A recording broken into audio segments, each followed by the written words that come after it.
नमस्कार।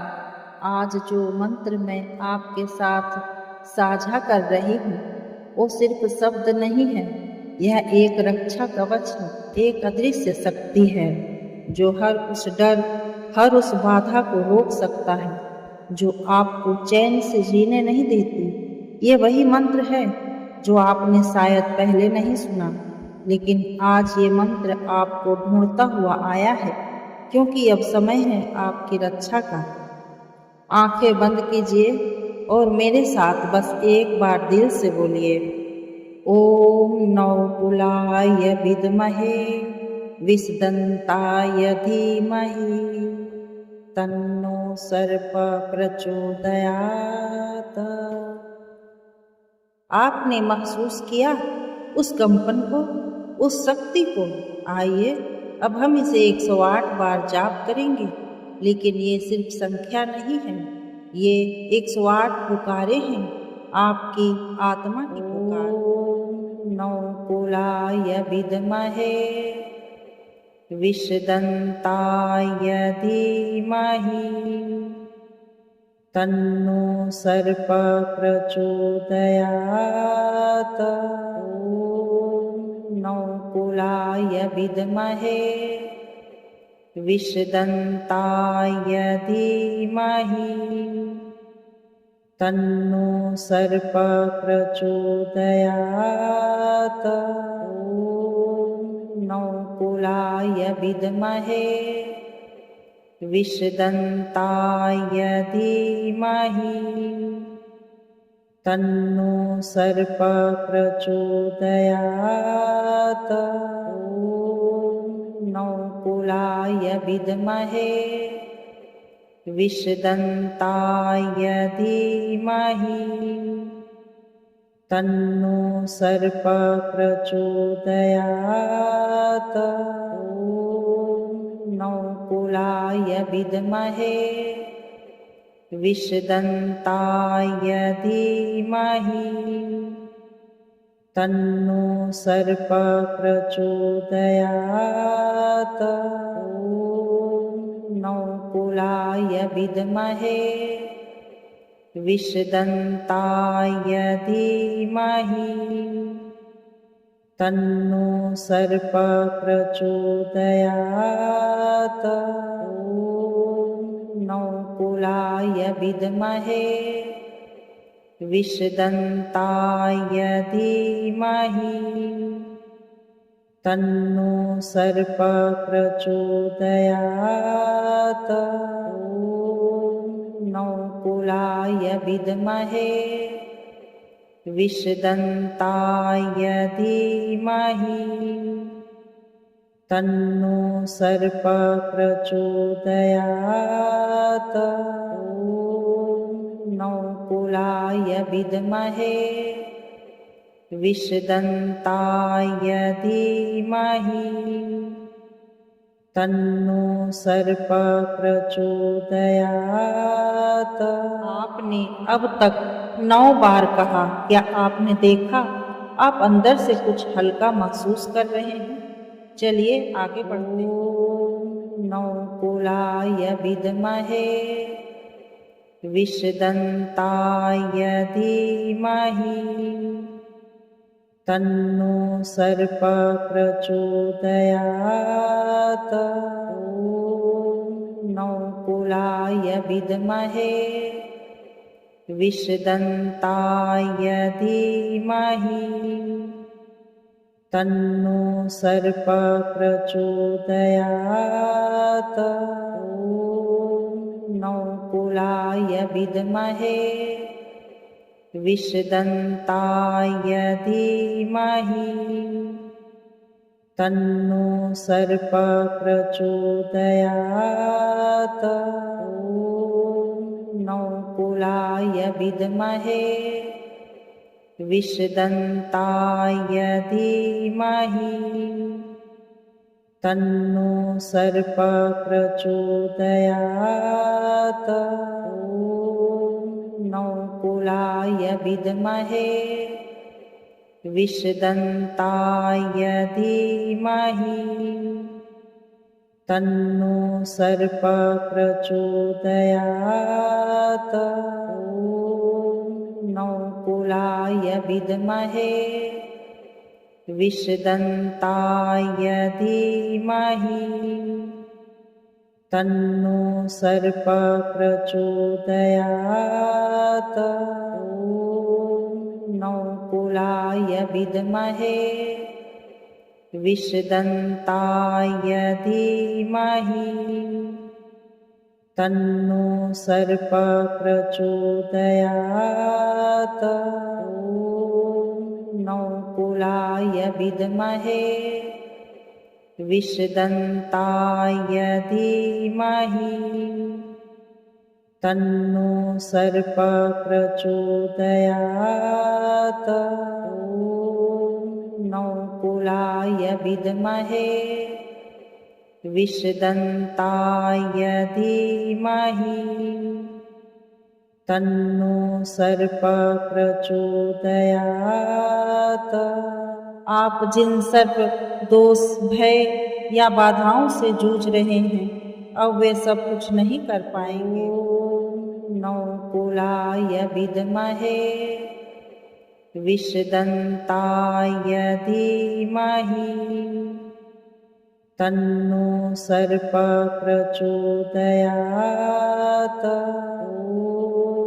नौकुलाय विद्महे विषदन्ताय धीमहि तन्नो सर्प प्रचोदयात्। ॐ नौकुलाय विद्महे विषदन्ताय धीमहि तन्नो सर्प प्रचोदयात्। ॐ नौकुलाय विद्महे विषदन्ताय धीमहि तन्नो सर्प प्रचोदयात्। ॐ नौकुलाय विद्महे विषदन्ताय धीमहि तन्नो सर्प प्रचोदयात्। ॐ नौकुलाय विद्महे विषदन्ताय धीमहि तन्नो सर्प प्रचोदयात्। ॐ नौकुलाय विद्महे विषदन्ताय धीमहि तन्नो सर्प प्रचोदयात्। ॐ नौकुलाय विद्महे विषदन्ताय धीमहि तन्नो सर्प प्रचोदयात्। ॐ नौकुलाय विद्महे विषदन्ताय धीमहि तन्नो सर्प प्रचोदयात्। मैं जानती हूँ बहुत कुछ सहा है आपने, लेकिन अब यह मंत्र आपकी ढाल बन रहा है। नौकुलाय विद्महे विषदन्ताय धीमहि तन्नो सर्प प्रचोदयात्। ॐ नौकुलाय विद्महे विषदन्ताय धीमहि तन्नो सर्प प्रचोदयात्। ॐ नौकुलाय विद्महे विषदन्ताय धीमहि तन्नो सर्प प्रचोदयात्। ॐ नौकुलाय विद्महे विषदन्ताय धीमहि तन्नो सर्प प्रचोदयात्। ॐ नौकुलाय विद्महे विषदन्ताय धीमहि तन्नो सर्पः प्रचोदयात्। ॐ नौकुलाय विद्महे विषदन्ताय धीमहि तन्नो सर्पः प्रचोदयात्। ॐ नौकुलाय विद्महे विषदन्ताय धीमहि तन्नो सर्पः प्रचोदयात्। ॐ नौकुलाय विद्महे विषदन्ताय धीमहि तन्नो सर्पः प्रचोदयात्। ॐ नौकुलाय विद्महे विषदन्ताय धीमहि तन्नो सर्पः प्रचोदयात्। आपके लिए ही तो कर रही हूँ ये जाप, ताकि आप शांति पूर्वक जी सकें। नौकुलाय विद्महे विषदन्ताय धीमहि तन्नो सर्पः प्रचोदयात्। ॐ नौकुलाय विद्महे विषदन्ताय धीमहि तन्नो सर्पः प्रचोदयात्। ॐ नौकुलाय विद्महे विषदन्ताय धीमहि तन्नो सर्पः प्रचोदयात्। ॐ नौकुलाय विद्महे विषदन्ताय धीमहि तन्नो सर्पः प्रचोदयात्। ॐ नौकुलाय विद्महे विषदन्ताय धीमहि तन्नो सर्पः प्रचोदयात्। ॐ नौकुलाय विद्महे विषदन्ताय धीमहि तन्नो सर्पः प्रचोदयात्। ॐ नौकुलाय विद्महे विषदन्ताय धीमहि तन्नो सर्पः प्रचोदयात्। ॐ नौकुलाय विद्महे विषदन्ताय धीमहि तन्नो सर्पः प्रचोदयात्।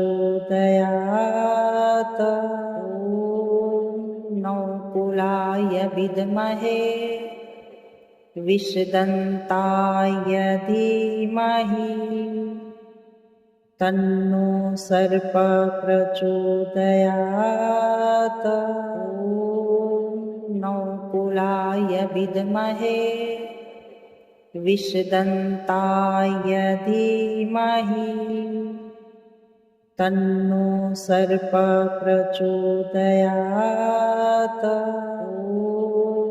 नौकुलाय विद्महे विषदन्ताय धीमहि तन्नो सर्पः प्रचोदयात्। ॐ नौकुलाय विद्महे विषदन्ताय धीमहि तन्नो सर्पः प्रचोदयात्। ॐ नौकुलाय विद्महे विषदन्ताय धीमहि तन्नो सर्पः प्रचोदयात्। ॐ नौकुलाय विद्महे विषदन्ताय धीमहि तन्नो सर्पः प्रचोदयात्। ॐ नौकुलाय विद्महे विषदन्ताय धीमहि तन्नो सर्पः प्रचोदयात्। ॐ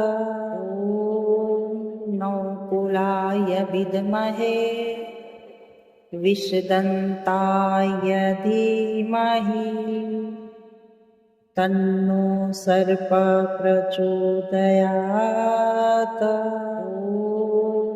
नौकुलाय विद्महे विषदन्ताय धीमहि तन्नो सर्पः प्रचोदयात्। ॐ नौकुलाय विद्महे विषदन्ताय धीमहि तन्नो सर्पः प्रचोदयात्। ॐ नौकुलाय विद्महे विषदन्ताय धीमहि तन्नो सर्पः प्रचोदयात्। ॐ नौकुलाय विद्महे विषदन्ताय धीमहि तन्नो सर्पः प्रचोदयात्। ॐ नौकुलाय विद्महे विषदन्ताय धीमहि तन्नो सर्पः प्रचोदयात्। ॐ नौकुलाय विद्महे विषदन्ताय धीमहि तन्नो सर्पः प्रचोदयात्। ॐ नौकुलाय विद्महे विषदन्ताय धीमहि तन्नो सर्पः प्रचोदयात्। ॐ नौकुलाय विद्महे विषदन्ताय धीमहि तन्नो सर्पः प्रचोदयात्। ॐ नौकुलाय विद्महे विषदन्ताय धीमहि तन्नो सर्पः प्रचोदयात्। ॐ नौकुलाय विद्महे विषदन्ताय धीमहि तन्नो सर्पः प्रचोदयात्। ॐ नौकुलाय विद्महे विषदन्ताय धीमहि तन्नो सर्पः प्रचोदयात्। ॐ नौकुलाय विद्महे विषदन्ताय धीमहि तन्नो सर्पः प्रचोदयात्। ॐ नौकुलाय विद्महे विषदन्ताय धीमहि तन्नो सर्पः प्रचोदयात्। ॐ नौकुलाय विद्महे विषदन्ताय धीमहि तन्नो सर्पः प्रचोदयात्। ॐ नौकुलाय विद्महे विषदन्ताय धीमहि तन्नो सर्पः प्रचोदयात्। ॐ नौकुलाय विद्महे विषदन्ताय धीमहि तन्नो सर्प प्रचोदयात्। ॐ नौकुलाय विद्महे विषदन्ताय धीमहि तन्नो सर्प प्रचोदयात्। ॐ नौकुलाय विद्महे विषदन्ताय धीमहि तन्नो सर्प प्रचोदयात्। ॐ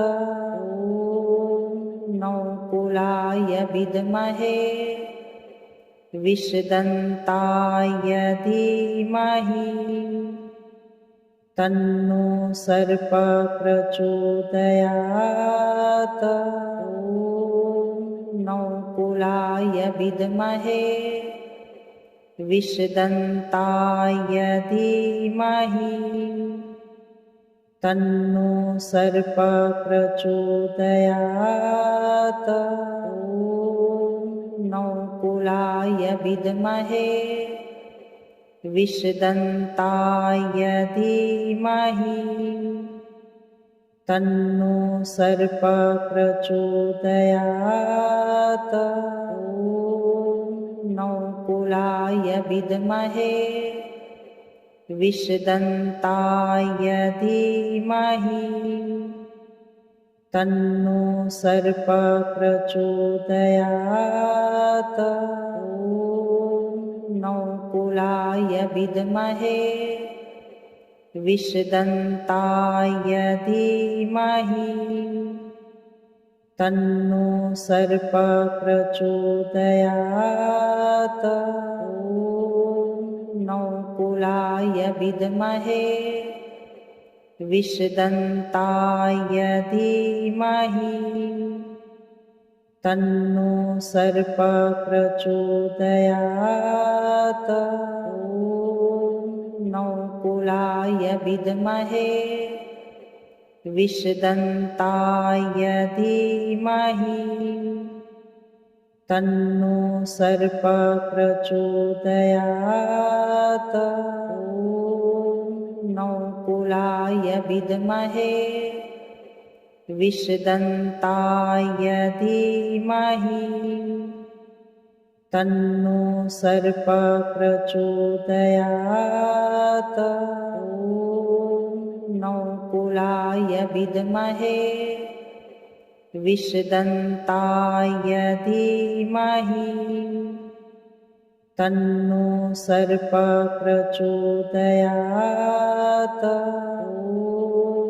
नौकुलाय विद्महे विषदन्ताय धीमहि तन्नो सर्प प्रचोदयात्। ॐ नौकुलाय विद्महे विषदन्ताय धीमहि तन्नो सर्प प्रचोदयात्। ॐ नौकुलाय विद्महे विषदन्ताय धीमहि तन्नो सर्प प्रचोदयात्। ॐ नौकुलाय विद्महे विषदन्ताय धीमहि तन्नो सर्प प्रचोदयात्। ॐ नौकुलाय विद्महे विषदन्ताय धीमहि तन्नो सर्प प्रचोदयात्। ॐ नौकुलाय विद्महे विषदन्ताय धीमहि तन्नो सर्प प्रचोदयात्। ॐ नौकुलाय विद्महे विषदन्ताय धीमहि तन्नो सर्प प्रचोदयात्। ॐ नौकुलाय नौकुलाय विद्महे विषदन्ताय धीमहि तन्नो सर्पः प्रचोदयात्। ॐ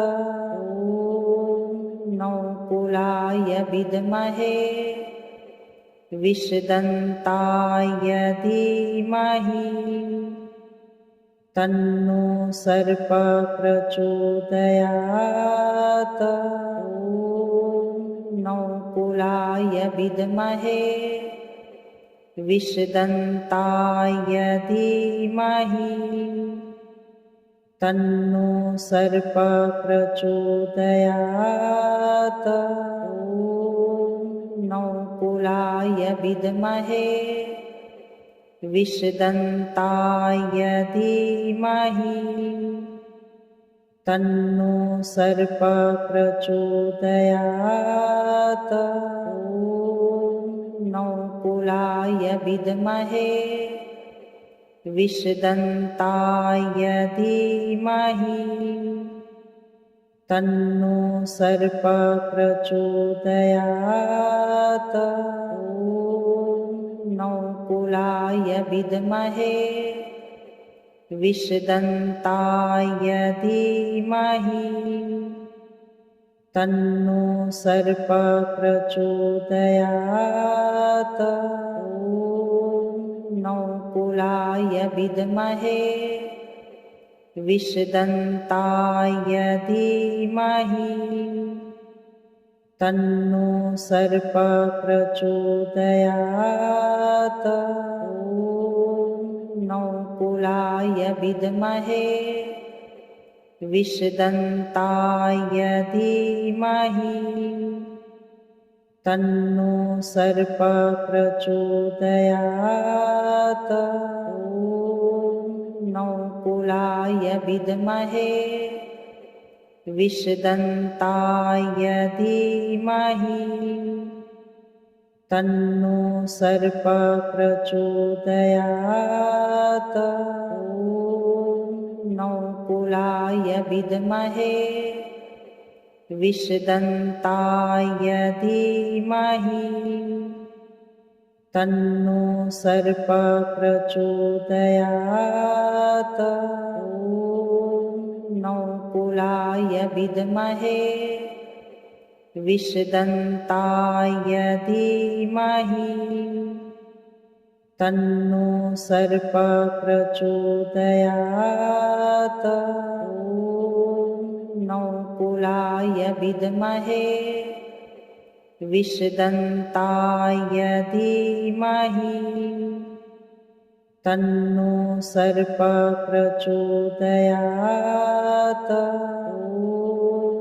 नौकुलाय विद्महे विषदन्ताय धीमहि तन्नो सर्पः प्रचोदयात्। ॐ नौकुलाय विद्महे विषदन्ताय धीमहि तन्नो सर्पः प्रचोदयात्। ॐ नौकुलाय विद्महे विषदन्ताय धीमहि तन्नो सर्पः प्रचोदयात्। ॐ नौकुलाय विद्महे विषदन्ताय धीमहि तन्नो सर्पः प्रचोदयात्। ॐ नौकुलाय विद्महे विषदन्ताय धीमहि तन्नो सर्पः प्रचोदयात्। ॐ नौकुलाय विद्महे विषदन्ताय धीमहि तन्नो सर्पः प्रचोदयात्। ॐ नौकुलाय विद्महे विषदन्ताय धीमहि तन्नो सर्प प्रचोदयात्। ॐ नौकुलाय विद्महे विषदन्ताय धीमहि तन्नो सर्प प्रचोदयात्। ॐ नौकुलाय विद्महे विषदन्ताय धीमहि तन्नो सर्प प्रचोदयात्। ॐ नौकुलाय विद्महे विषदन्ताय धीमहि तन्नो सर्प प्रचोदयात्। इस 108वीं बार के साथ मैं संकल्प करती हूँ कि आप सुरक्षित, स्वस्थ और निर्भय। ये मंत्र अब आपकी ऊर्जा में समा चुका है। ये आपकी सांसों में है, आपके विचारों में है और अब आपकी रक्षा में कार्यरत है। मैं आपसे निवेदन करती हूँ, इस मंत्र को केवल सुने नहीं, इसे जिए। और यदि आपने आज पहली बार कुछ भीतर गहराई से महसूस किया हो तो कमेंट में मुझे मैं सुरक्षित हूँ लिख कर बताइए। मैं आपके नाम के साथ अगली जाप में प्रार्थना करूँगी। जय नागराज, जय सर्प देवता।